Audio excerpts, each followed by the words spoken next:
owning one's mistakes is a pivotal role in writing as well. Because if we're writing something and we're not addressing our own mistakes that we make in life, no one's going to have a perfect life and Yeah. make mistakes. Everybody's going to make mistakes. But I think it's the minute when we can start writing down our mistakes and then saying, here, this is the mistake that I made, but I can learn from it. And this is how I'm learning from it. I think that's another really important part of my writing is those mistakes, because everybody has made these. And so that kind of really resonates with people, that I'm willing to own up to my mistakes and say, I've had these thoughts.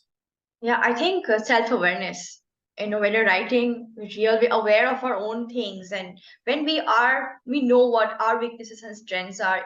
Nobody can, it's like, I am a fan of Eminem, for example, and I love the fact that what he does is like he addresses his problems himself and then he kind of deals with it. Like nobody can call him out. He's like, this is who I am. That's one of his songs, The Way I Am, right? So I feel like in your case also, and you say it's like you're addressing the problem yourself, and hence you're like, this is who I am, and Mhm. that creates, like, that inspires other people also to come out and accept themselves, and self awareness and self acceptance. I feel like writing is such an important way to do that. So hi, I'm Avilasha, and also known as storyteller earthling, because that's who I am. And because for me, being an earthling is a philosophy of life, which is, I believe that, since we're on this planet briefly, we are like travelers on earth, and because we're on a trip, it's like we are just traveling on this beautiful planet, taking in everything the earth has to offer. And it's like, when our journey itself is like a travelogue. And when we're traveling and we're taking in all these experiences, it's also inspiring the creator in us, and we are organically inspired to use our chosen or dominant creative medium to express ourselves.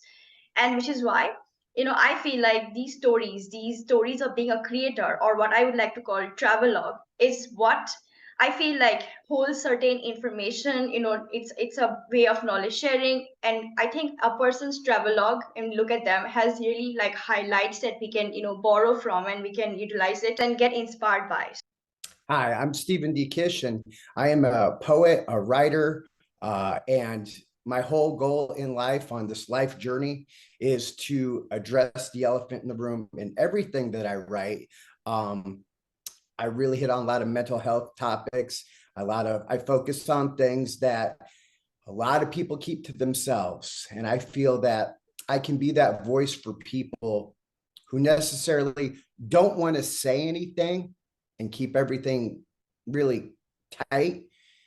And I'm that voice, and I'll go ahead and bring that voice out to whoever wants to hear it, because I always have a philosophy: pain is universal. So on my personal healing journey, I was in a really dark place and I had a lot of unresolved issues. And I found that it was those unresolved issues that I never addressed, that those issues were really eating away at my soul. And I needed to get to a point where I can just get all of these emotions, questions that I've had in the past about my childhood, everything that whatever I had, I just started to write down. And then when I started writing down in that journaling form, I then took pages of those journals and started turning them into poems and works of art. And once I did that, I really found that a lot of people started to really resonate with that. They really said, I feel that too, but I've never was able to say it. So I think at the core, I had to really address my own issues before I could really write about anybody else's, you know, issues or whatever they felt. So that's where the writing it became cathartic at first, and then it became cleansing. So now writing used to be a tool where I needed it to really feel grounded, but now it's cleansing. I wake up in the morning and I write whatever I feel or whatever negative emotion, or maybe I don't feel loved or whatever it is I feel, I will write it. But I try to turn it into a work of art, and I try to really write with other people in mind because maybe they're going through the same thing. I kind of relate to that because for me itself, when I used to write when I was young, and then I kind of had this break period when I was like, writing doesn't mean much, there's no career, like it's just something that I was told growing up. So I stopped writing and I started doing other things. But then I reached my own, like you said, pain is universal. I reached my own moment of, hitting rock bottom, and I kind of was able to emerge from it via writing. So when you say writing is the means of cathartic healing, like you said, you kind of write everything and then you get to the point where you end up creating out some stuff out of it. I completely relate to it. So I kind of advocate writing as therapy. Absolutely, poetry is therapy. When I started going, I went into therapy. I was resistant against it. I did not want to go. And one of the first things that they said is you need to start journaling. And I wasn't a big fan of it. And like you kind of said, hitting that rock bottom, there is light hidden in the pit of despair. Now you just got to find it, but it's in there and it's hidden. And I think that's kind of what writing did for me. I was into that pit of despair, and it was just me and no one else and all the darkness. And the writing kind of cleared some of that darkness and started making it a little light. And then the more that I would write, the more light it would become. And then I could start to climb out of the pit of despair. But I still use that writing because if I don't write, I feel I could slip right back in. So every day, it's a form of writing. Now, do I need to go to therapy every day now? No, I don't need to, because I've set up good coping skills. And writing is the number one for me for coping skill. And it really helps. And then the more people that validate that and say it, then that makes me feel that I am doing the right thing. And that in itself is rewarding. Absolutely. And in fact, like, I personally feel like, especially if I write about nature, because there are two things here, because you mentioned like, do I go to therapy every day? But no, but, if I don't write, there's this way of getting back into that old stagnant stage when we are not in flow, basically. And I feel like nature itself has that same flow. Which is why in my personal journey, it's like mixing two things, which is writing and nature. I think it's those unresolved issues that Okay. we have in life. So I'll just use my example. Yeah. When we, when my family moved out to Las Vegas from Indiana, it was a very jarring experience. Okay. We went from a nice house to nothing. The environment changed, everything changed, the whole dynamic. There was a divorce. I'm now poor. Everything has changed, but I got no answers. Anytime that I would seek an answer, it was, shh, don't talk about that. You don't want to go. And that was my elephant in the room. I wanted to know the why. And everybody knew we would go to dinner, and everybody around the table, they had the answers, but there was one person who didn't, and it was me. And I wanted that answer, and nobody was willing to give it to me. So at some point in my life, that one question, now I have many elephants in the room, but that was really a main one. That one really was starting to eat away at my identity. And it wasn't until I addressed it then I began to heal, because my inner child wasn't healed. And that's kind of when I addressed the elephant in the room. It's a lot of those things. It's a lot of that inner child. Or if I was in a relationship and it broke off suddenly and I don't know why, but nobody wants to give you the answers. And it doesn't necessarily mean I need the answers, but I need to let everybody know that I know this is the elephant in the room. And I know everybody has the answers, and you're not giving it to me, and it's hurting me. And so just by the simple fact of writing it out or making it even into a story, maybe I'll fill in the gaps myself. of what happened. And that itself is therapeutic. And that's kind of my writing style. And that's kind of the elephant in the room, is those topics that we are really looking for those answers. The box. When I was young, I crafted a wooden box. Oh, how I took great care of it. I always hid it away and never showed it to anyone. My parents were caught up in their own lives, but my box was there for me. I'd whisper in my box and open the deepest parts of my soul. The box knew all my agonizing secrets. I told my box what Mama would always say to me. Honey, I tied my tubes so I can't have another hellish child running around. I'm sacrificing the joy in my life just so you can eat. When you're 18, you have to leave so I can start living my life. I would press the box against my chest and hope that it would take the pain away from my heart.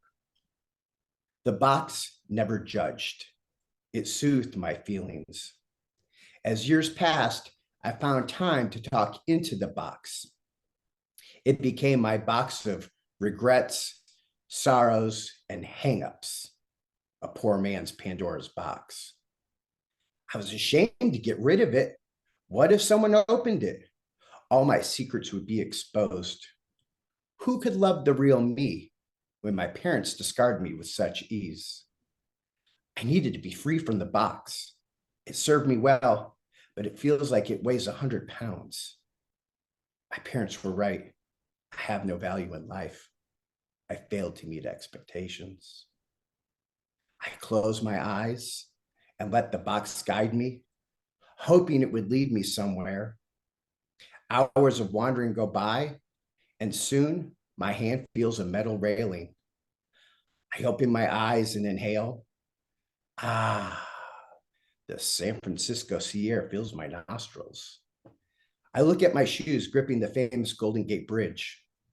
Are these my heavenly golden gates? Or is this the closest I'll ever get to heaven? The sorrow deepens in my heart, and I can't shake the thought of suicide.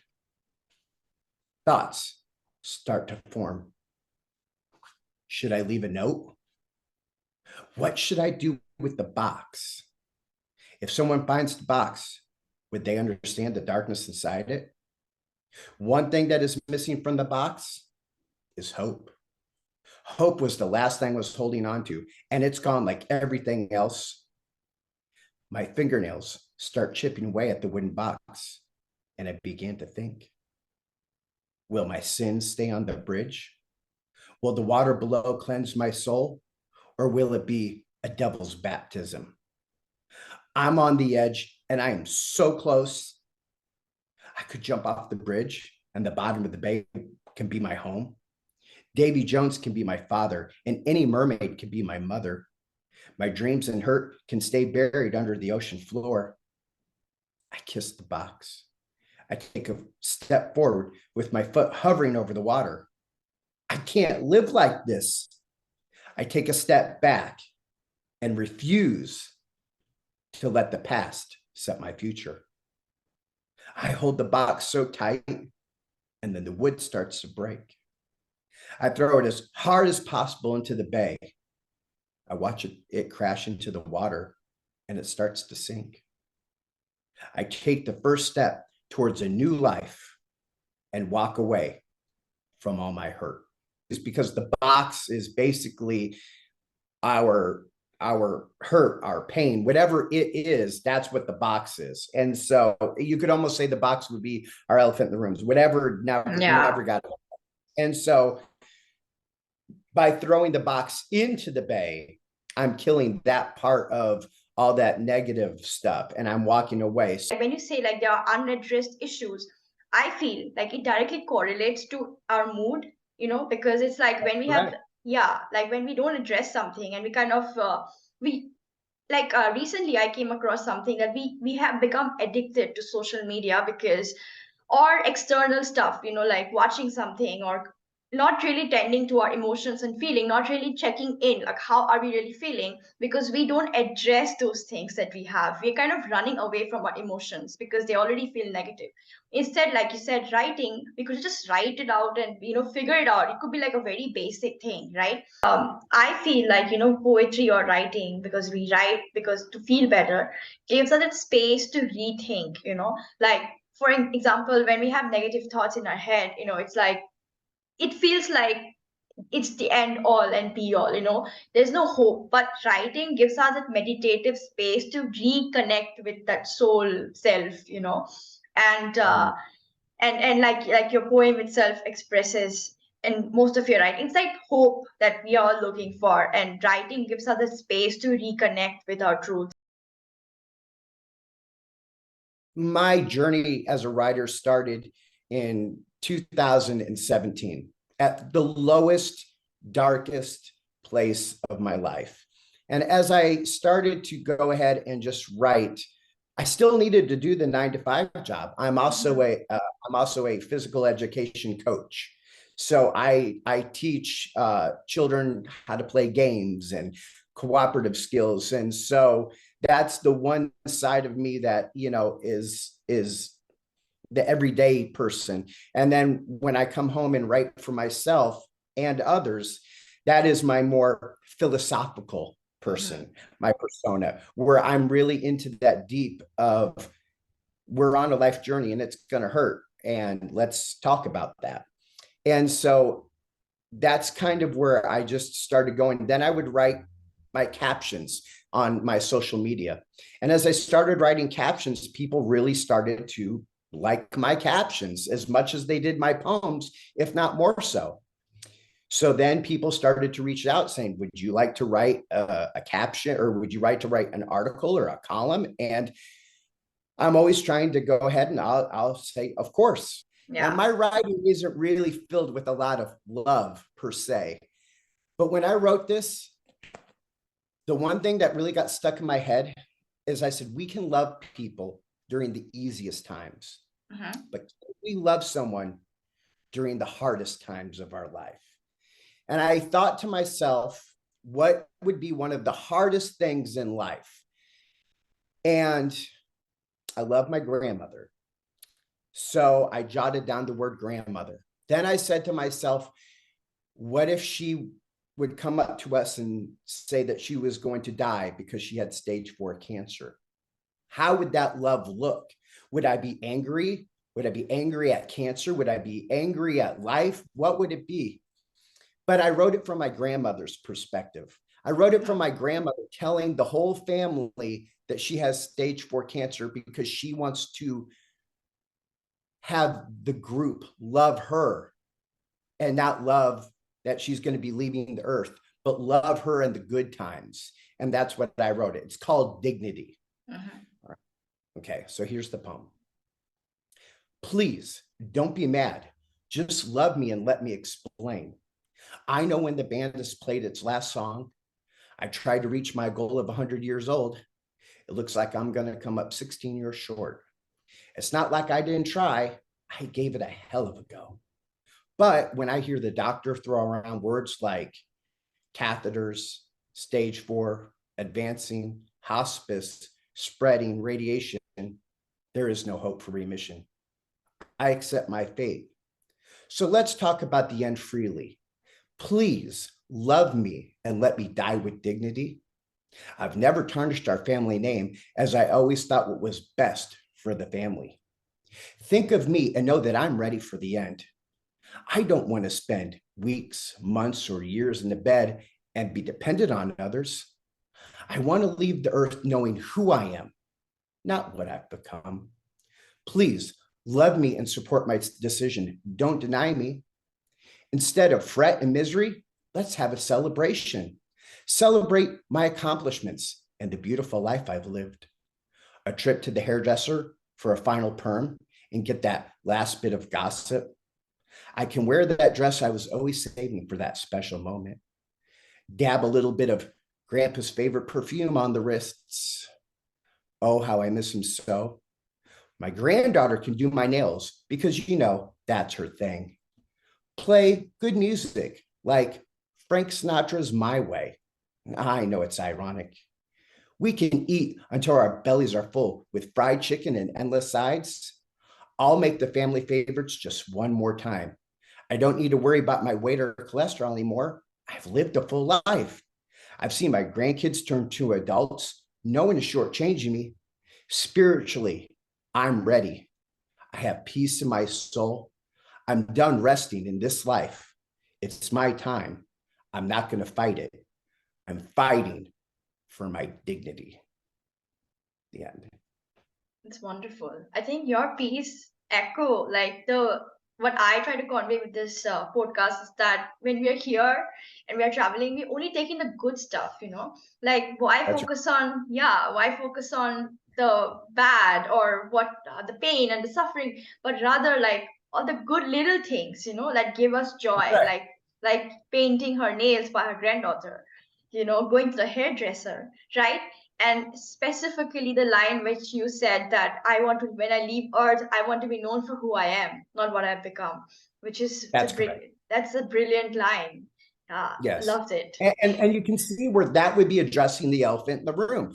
If grandma never said anything and then grandma just died, you would have all these unresolved issues. But because she's addressing the group saying, this is what happens, this is what's going to happen, but we need to be able to embrace it and not fight against it, that's going to be more healing than if she just said nothing and everybody would see that, everybody would be hurt because grandma is falling apart. But that's okay because she wants to, like you said, leave her knowing who she is, not what she has become. And that poem has helped so many people losing a loved one. I had a dear friend who had lost her mother, and it was suddenly like that. And she was very upset and she was in tears. And I read her the poem. And I said, she got a gift. She got to leave the earth knowing who she was. She didn't Hmm. have to spend those weeks, months, and years, you know, on being dependent on others. So it's poems like that where I address the elephant in the room. Because when you're writing for yourself, usually with me also, it's like I have a question and I'm kind of addressing that like by writing, like you said already, like in the beginning, just write it out without any purpose, and then reach a point where okay, I think this could be a good, this could be a relatable piece, and then share it on social media, and you know, a lot more other people also, like you said, relate to it. The universality of not just pain, but even the joy of finding an answer, like in your poems as well, like you know, like in the one that you read, it's like you started with this space of pain, but then in the process of writing it and then realizing it, like you concluded in the answer that we are sick, because when we are in pain, the organic thing that we want is not to be in pain or relief, right? And I felt like your piece when I heard it, you know, it's like it was that journey of finding relief, and then that what you call it, relatability factor, right, where people relate to your piece because it gives them hope. So do you think that poetry also has that, or writing has that power to, you know, bring people together? Like in your case, when you write, you write for yourself, but so many other people reach out to you and say that I relate to what you write because pain is, like you said, universal. What do you think that, you know, how important, like can poetry make play a role in bridging the world or bringing the world together and building a sense of community where we feel less alone? Absolutely. Like I said, the two ones that I have read from you, they're not even in the United States. They're in Australia and India. Yeah. So if my words are able to go across the ocean and reach somebody, okay, that's a beautiful thing. And it doesn't have to be my words, it can be your words, it can be anybody's words. And to go ahead and bring that in, the only difference is a lot of people think that pain, even though it is universal, they treat it as a competition. They want to look at it as pain is a competition. So they would say your pain isn't as bad as this person's pain. And I would say pain's not a competition. Just because I hurt, that doesn't mean it makes it any less invalidated than other. Pain is pain. We all have pain. It doesn't really matter what it is. But I think a lot of people get caught up in that competition of like, well, I hurt more than you. And that we're not going to be able to bring anybody together if we're Yeah. constantly trying to say, well, my pain is more than your pain, and then his pain or her pain. That's Once we start getting into that, then the poetry loses all its effect. It's not going to be effective anymore, because now it's just going to be who can top who. Mm-hmm. And you've got to get into the right, when I say you, I mean other people, you got to get into the right mindset of saying, yeah, I hurt and you hurt. We hurt differently, but at the end of the day, we both hurt in here. Yeah. And a lot of people don't get that. They would say, well, you didn't have a partner who did X, Y, and Z. I said, no, I didn't have a partner, but I did have parents. You had a great parents. I did not. It doesn't mean it's any less valid, but at the end of the day, we both got hurt Yeah. by someone else. And, that's, creating boundaries and all that. That's all the same. And especially with all this advancement, the world has become so connected, right? I feel like the sense of competition has become so, it's very global, I feel. But the good thing is, in spite of that, we still come across people like you and me and other poets and writers and other people in the community who have been told experiences and have realized, okay, maybe I think I'm through it, all the fakeness, and I want something real, right? Address the elephant in the room now. I feel that is something I feel like writing, especially when we are writing, we are more real with ourselves, and because of that, other people are also real with themselves, and in we connect in a space of being real. I feel that's why it's more like honest, when we're connecting via art or creativity. How do you keep your own voice alive in spite of, say, for example, social media? Let's take social media for example. There are certain things in check, like for example, this at the algorithm that we have to tend to, which gets in the way of reaching out to more people sometimes. Or like, okay, if we have to, like, as a poet, you said that you are different as an article, like as a columnist, your style is writing is different. As a poet, it's more like flowing. Like, do you feel there are certain restrictions involved when you have to put yourself out there and compete against the world basically and the current system and structure as a poet, as a creator? I probably did at the very beginning. I maybe thought in the beginning, I thought, well, I want to be like this person, or I want to do this, or I kind of had that. I kind of had that. I don't want to call it greedy, but I looked at somebody and said, oh, I wanted that. And it wasn't really until I really keep diving into philosophy and really going into Stoic philosophy that I kind of just let everything go. And I've learned to let go of everything, expectations. I've learned to let go of what people think. I just write. And if someone doesn't like it, I always will say, I hear you. I understand. I'm not everybody's cup of tea, right? Yeah. I'm not going to take offense because my parents gave me that gift. My parents have almost disowned me. But that, again, addressing the elephant in the room, Hmm. as hurtful as that is, if we look at it in a different way, it gave me a sense of freedom. True. Because if they cannot validate or whatever, what do I care about what someone else thinks? I've heard much worse from my own parents than somebody else. So I think as much as it was hurtful, it was a gift. It was a gift to be able to be that free and to be able to just write and say, I don't care. If I write something and people love it or they don't, if they don't, I'm not really going to fight against it.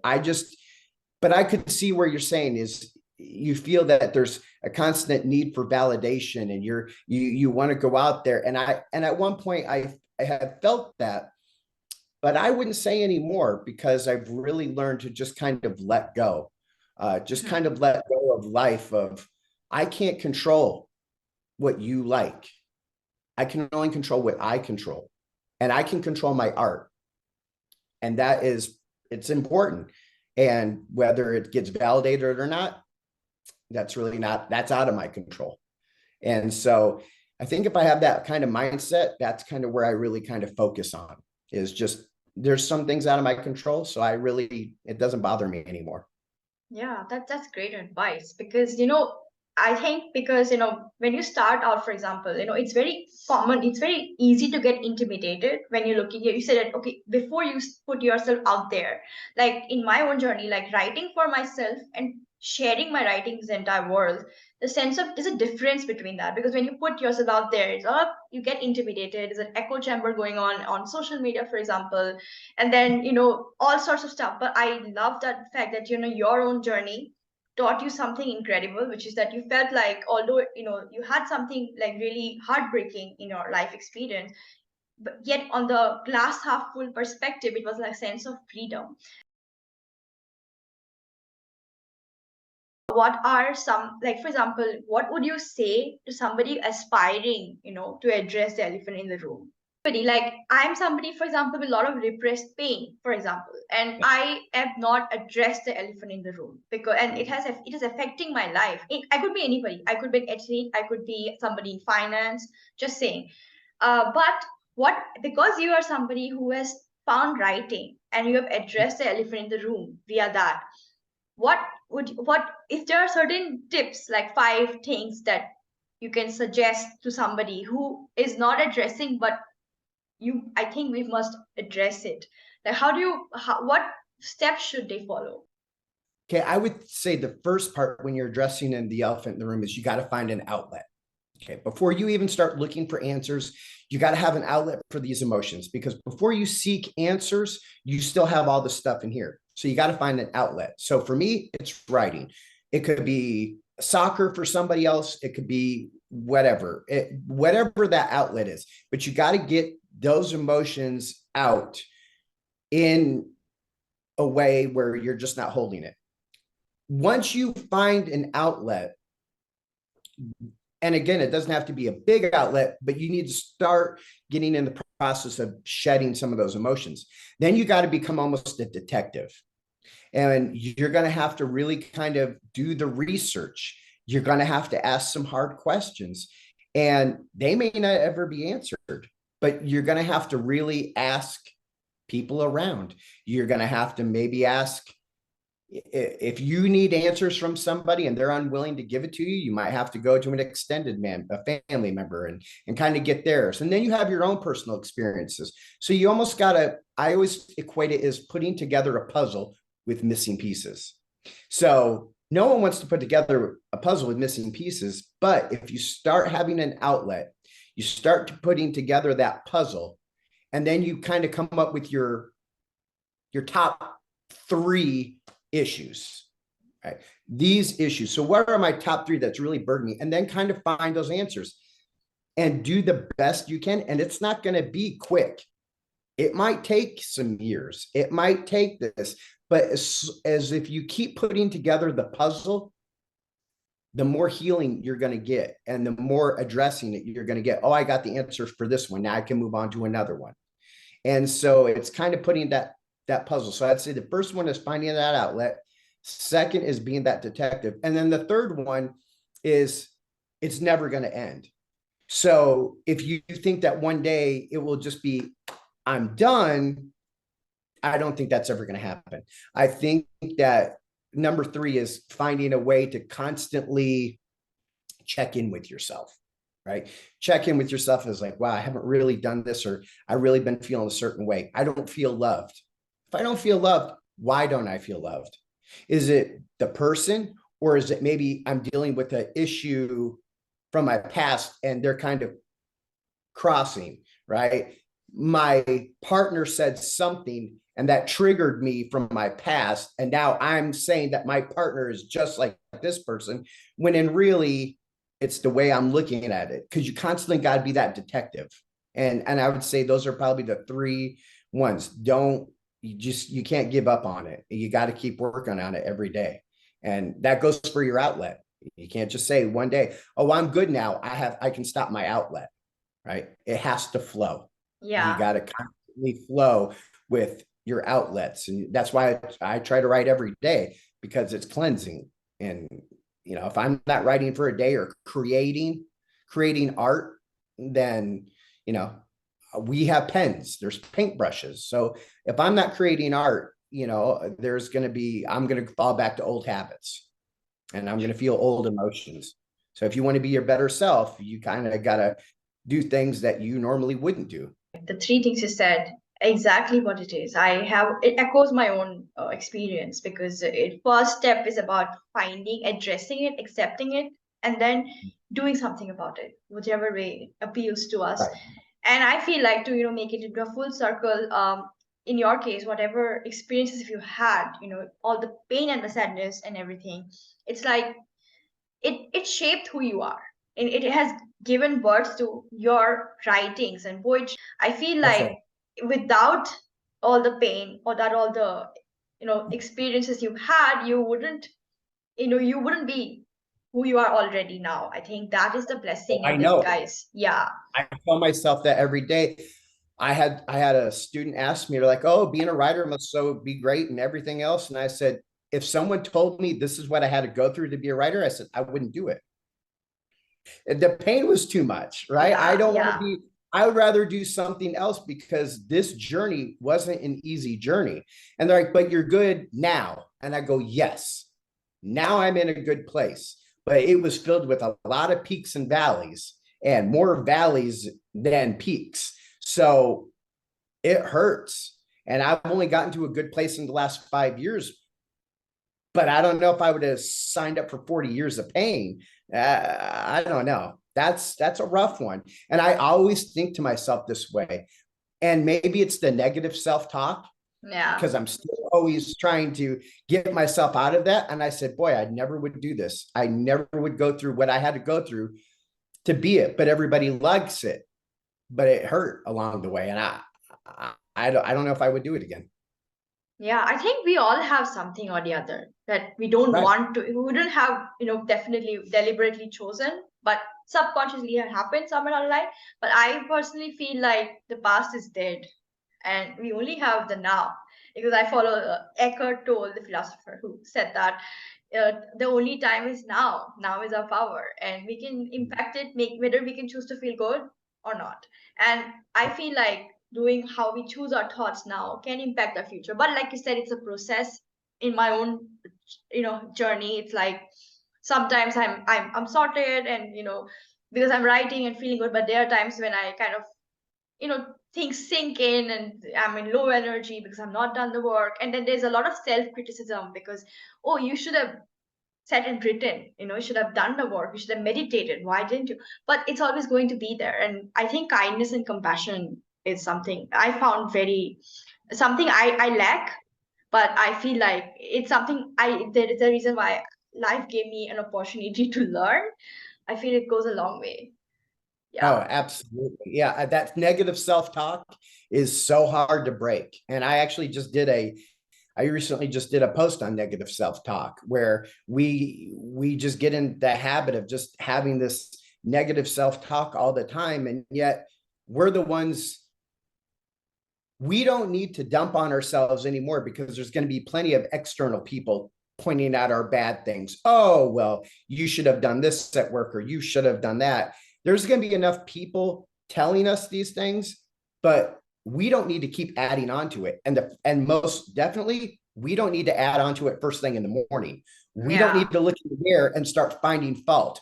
Oh, I got a gray hairs, or oh, I got this, and I should have done this. Like you said, I should have meditated, or I should have done this.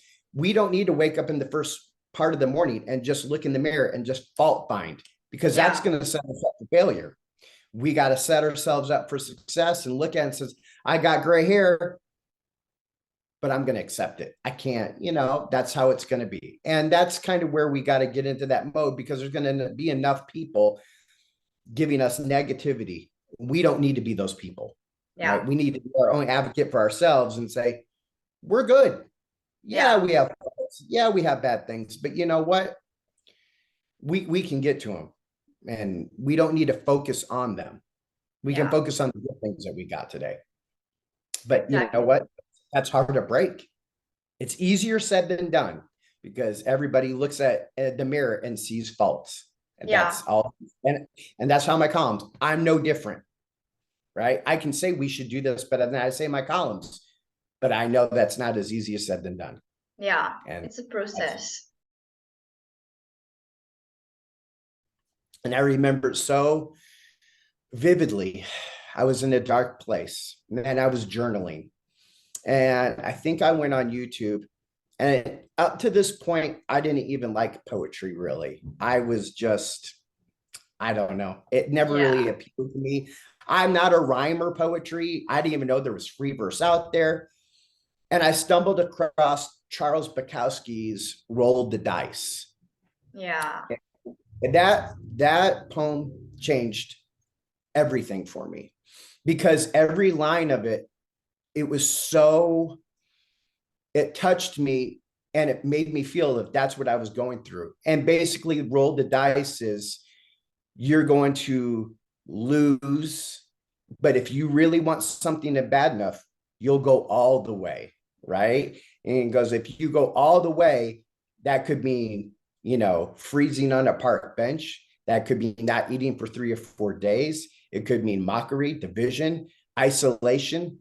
Isolation is a gift, and all the others are a test of your endurance. Those lines right there, that really spoke to me because I was like, this is what I'm going through right Mhm. now. Yeah. I'm going through this adversity and I'm losing my mind. I'm losing everything that's around me. But if I want something bad enough, I will roll the dice and see how much I really want it.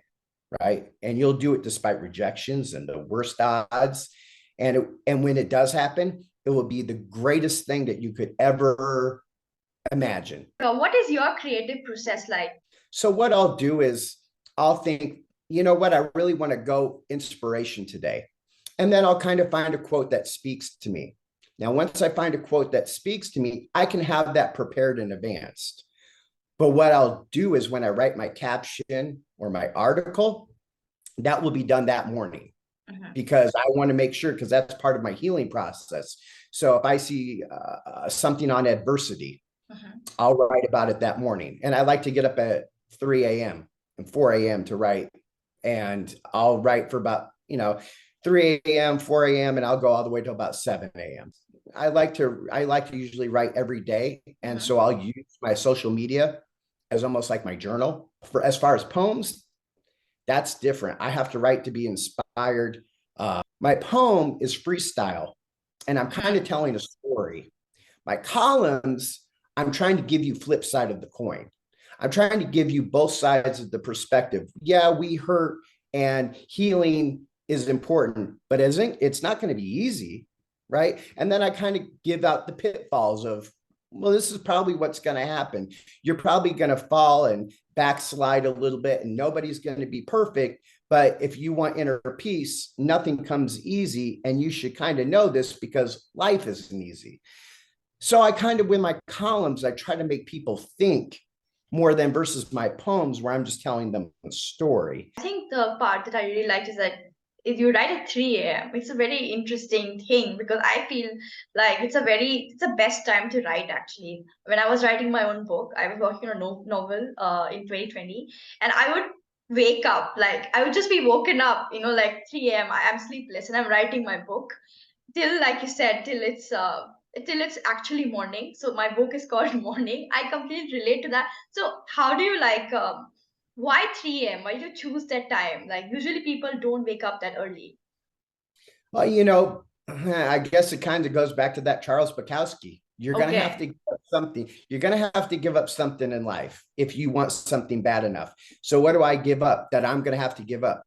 I'm going to give up sleep. And I've never been a guy anyways, but I go to bed late, or I mean, I go to bed like at 8:30 and I'll wake up at 3, but I'm going to have to give up something, and time is precious. So if I know time is precious, I'm going to give up sleep to accrue more time for my art, my feelings, my whole healing process. So that's probably why I go at 3, just because, and then everything's quiet and I Yeah. don't have to really worry about it. And it's just me and my writing, but I'll give up sleep or I'll go to bed early. But you're going to have to give up something if you really want something bad enough. And that 3 a.m., I give up sleep because I need more time and That's can buy important. time. Yeah, true. I You're think, right. and also, do you feel that having like a dedicated hour every day to write? Because in my own experience, I don't feel, as inspired equally every day. Sometimes, I'm like really inspired to write, and sometimes it's just like nothing comes out. So, what is your take on that? Like, do you feel like when we have a dedicated time, like, is it always flow, or is it sometimes you're having writer's block? What's your take on writer's block, and how do you like deal with it? Well, I've never had writer's block yet, so knock on wood. Okay. So I Yeah. haven't had it because I'm just constantly in the mode of creating. So I have like all these notepads around the house, and they just have ideas, and they're just I could write something about Dorian Gray. I saw something that really inspired me about Dorian Gray, and I might go ahead and read a page of it and be inspired and write it, or find something and then I can write about that topic or whatever. But I have them all over the house. They're just everywhere. And I just jot down ideas, and I'll get back to them and I'll look at them. And so I would say with writer's block, if you have a lot of resources to pull from, so if you're constantly jotting things down, if you have old journals, don't get rid of anything. Have old journals. So when you do have writer's block, you can look at a journal from 2018 and say, "Ooh, I was really in a dark place then. Let me see if I can use it." And that's where it kind of will help you restart that writer's block, even though I don't have it. But that's what I would suggest, is just have materials all over the place and True. just jot down stuff. And you'll never know. It could be one sentence and you could write a whole three poems off of one sentence because you got so inspired, and one thing just led to another. And that's kind of how I work. Being a poet who writes or being a spoken word poet? What is your chosen medium of expression? Oh wow. I'd say spoken word because I can put tone. A lot of poets that I see when I go into spoken word events is they read in the same tone. And Mm-hmm. we don't communicate like that with people. If you and I are communicating, I'm going to have different inflections, I'm going to have pauses. That's how we talk. And sometimes when people read things, they kind of just read it straight through. And there's no pauses, there's no inflection. So I like to read my stuff and memorize it, because then that way I can really hit on those words and that pause, where, the other poem that I had read when we said, I want to leave the earth knowing who I am, not what I've become. Yeah. That requires a pause at the end. Okay. I don't want to go into the next line. I want to pause it because I want that to really sink in. If I'm just reading, I might skip over that line a little bit. So I really do like performing, but performing is that's a whole nother obstacle in itself. Just trying to get into places, because there's slam poetry and Yeah. I'm not a slam guy. My stuff is long, but like I said, I've been very fortunate that I've been able to do this and actually go across the United States and actually perform my work.